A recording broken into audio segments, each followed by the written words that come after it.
Chapter 4. The Death of Mary Ann McCracken. An old lady with failing eyesight gave a hearty cheer when, in the middle of 1865, she was read the headline news that the Confederate States of America had ceased to exist. As had many other British citizens, the people of Belfast had followed the news of America's Civil War with interest. In 1865, the other American republic fell to the armies of the one it had tried to leave.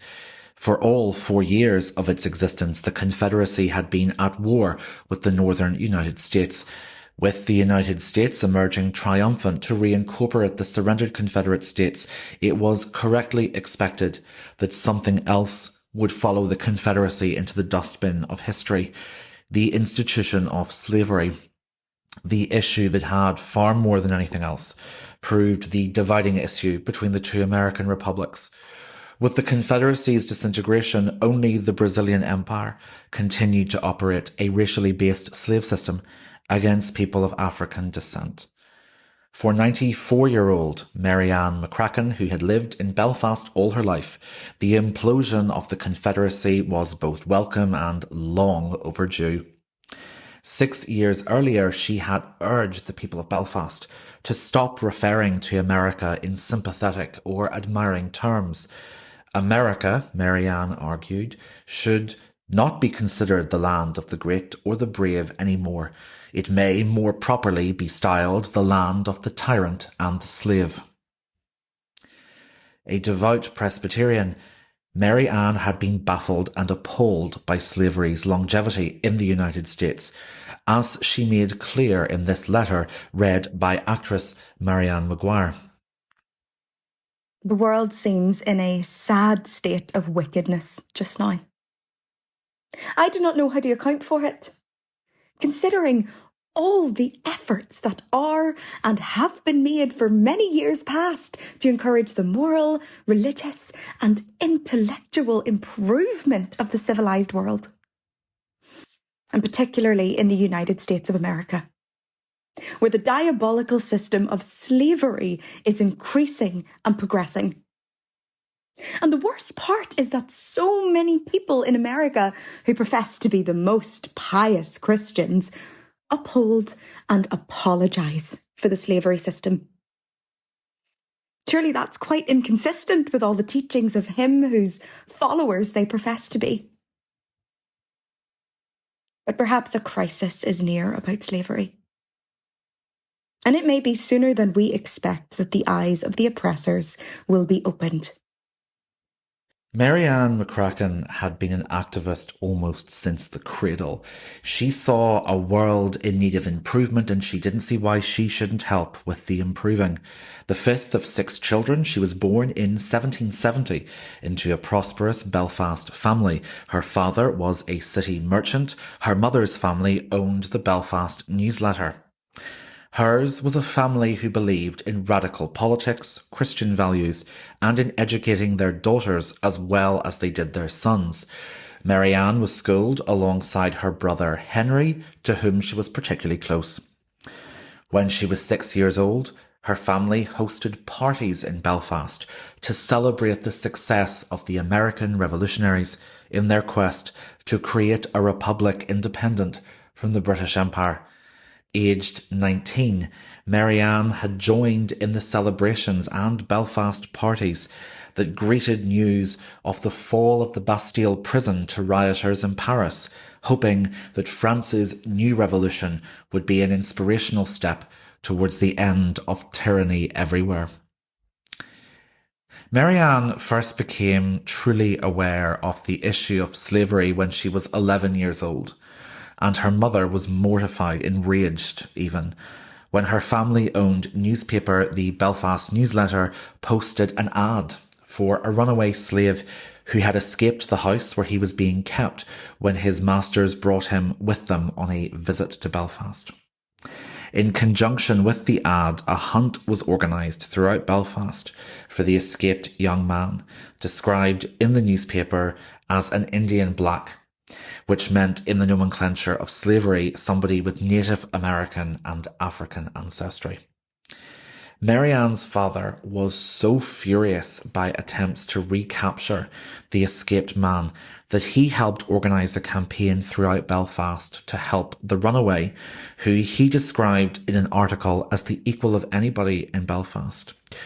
"We will not only harbour him," Captain McCracken promised, "but we will enable him, by donations, to carry on a legal prosecution against his intended enslaver."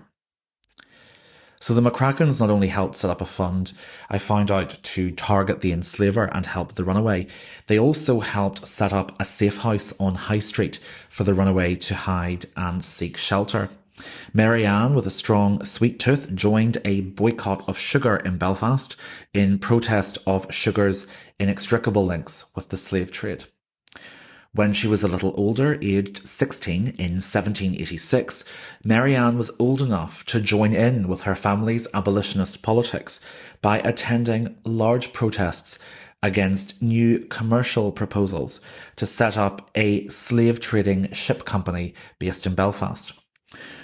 When a petition went about to see how much support there would be for slave trading, or at least slave trading companies, to be based and permitted in Belfast, a McCracken family friend didn't leave much room for doubt on his views when he proclaimed, "May God wither the hand and consign the name to eternal infamy any man who will sign that document." The proposal was defeated, and the slave trading company was not permitted to establish an office in Belfast. Mary Ann was 21 when the Nigerian aristocrat Olaudah Equiano visited Belfast to provide his testimony before crowds as a victim and survivor of American slavery.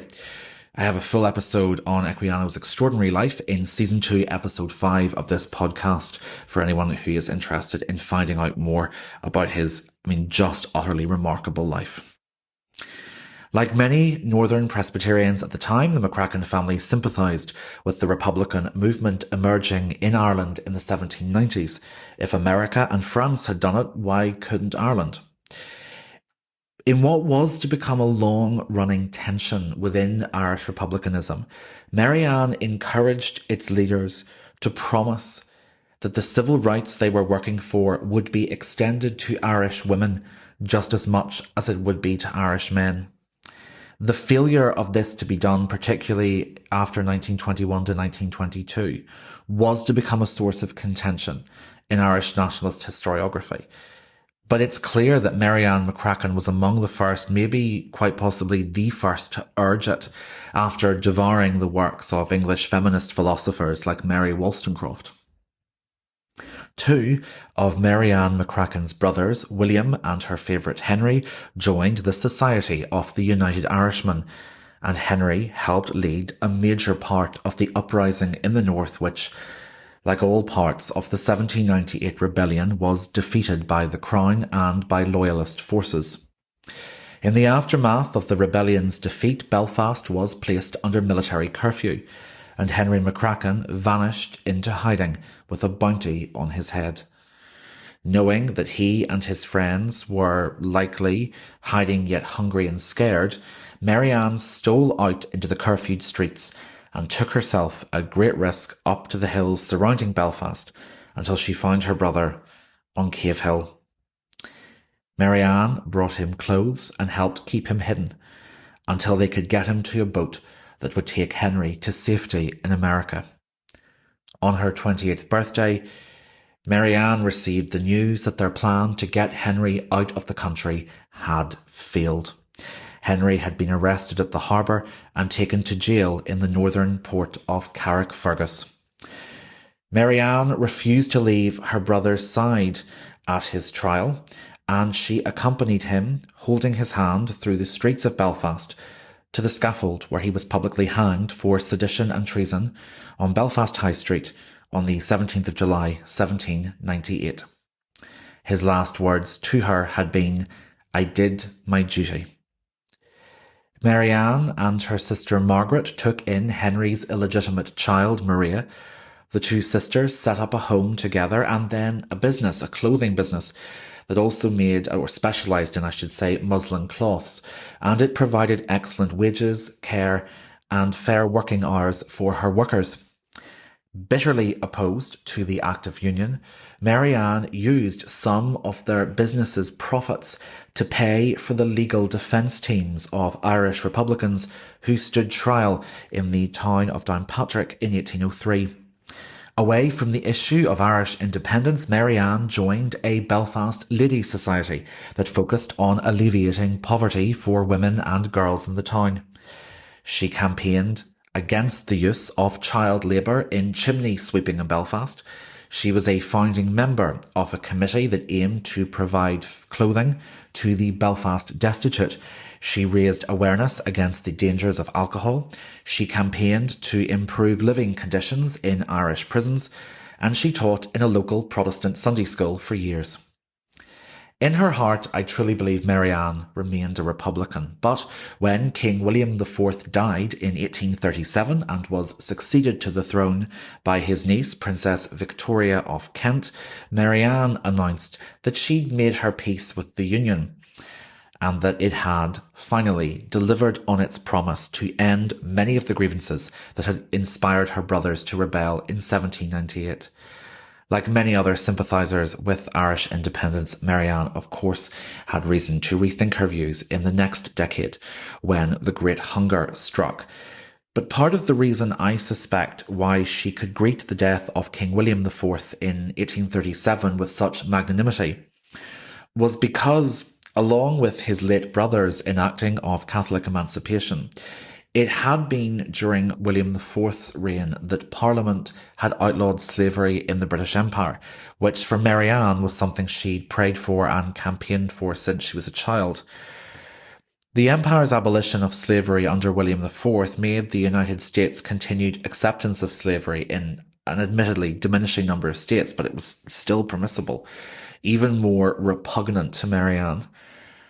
When it was still in existence and apparently even hoping to expand westward from certain American states a full generation later, Maryann was horrified and baffled. In 1845 and again in 1846, she helped host 2 visits to Belfast by American author, campaigner, and survivor of slavery Frederick Douglass, at which Douglass famously proclaimed, "Instead of the bright blue sky of America, I am covered with the soft grey fog of the Emerald Isle. I breathe, and lo, the chattel becomes a man." Old age, marching inexorably onwards, brought its inevitable catalogue of loss to Maryann.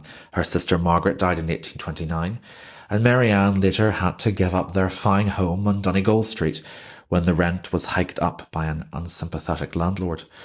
A fundraising effort for her was organised by a sympathiser called Reverend Arthur Chichester Macartney, an Ascendancy-born Church of Ireland vicar, a sign of how much attitudes had softened and evolved in some quarters since 1798. She kept busy in her new home in a less expensive part of the city. She wrote letters to and from a friend who was researching an very impressive 3-volume history of ancient Irish music. She continued to employ a servant who was a Catholic and also illiterate. Maryann taught her to read and write, and she firmly rejected friends' suggestion that she give her a Protestant edition of the Bible. Instead, when the servant-cum pupil was ready to, Maryann went out of her way to find her the Douay Rheims edition, the Catholic English-language translation of the scriptures at the time. She continued to visit some of the last survivors of the 1798 rebellion, like Israel Milliken, who as a young man was imprisoned with her brothers and as an old man was imprisoned by his rheumatism.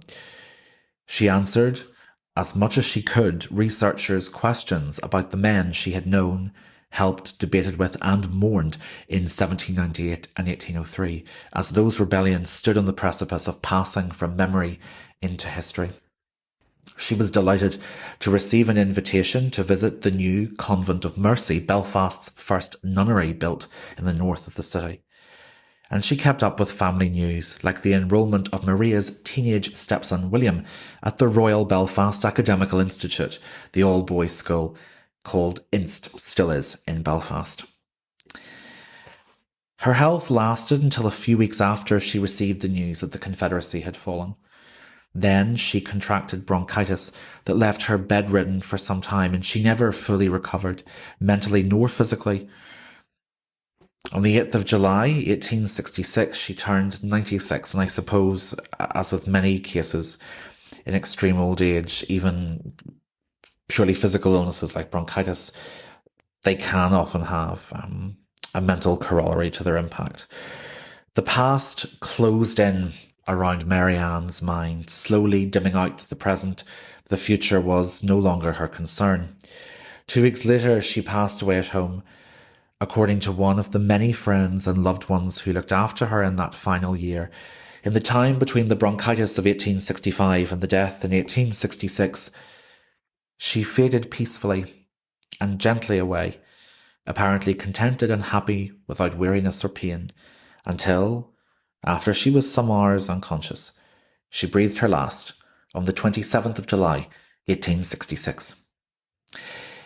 As a young woman, Mary Ann McCracken had been part of a vibrant community of Ulster Presbyterian Republicans and Radicals. By the time she died, she was an historical and political relic. A Presbyterian Republican was almost by then a contradiction in terms. Largely forgotten in the years after her quiet funeral, in 2021, Belfast City Council voted to honour Mary Ann McCracken with a statue which, once the final design is selected, will be erected in the grounds of City Hall. When asked about her attitude to a happy life, Mary Ann once said, "This world offers no enjoyment equal to that of promoting the happiness of others." Part 2 of Tales from Victorian Belfast, running from a murder in 1881 to a party in 1903, will be uploaded tomorrow. I've been Gareth Russell. Thank you and take care.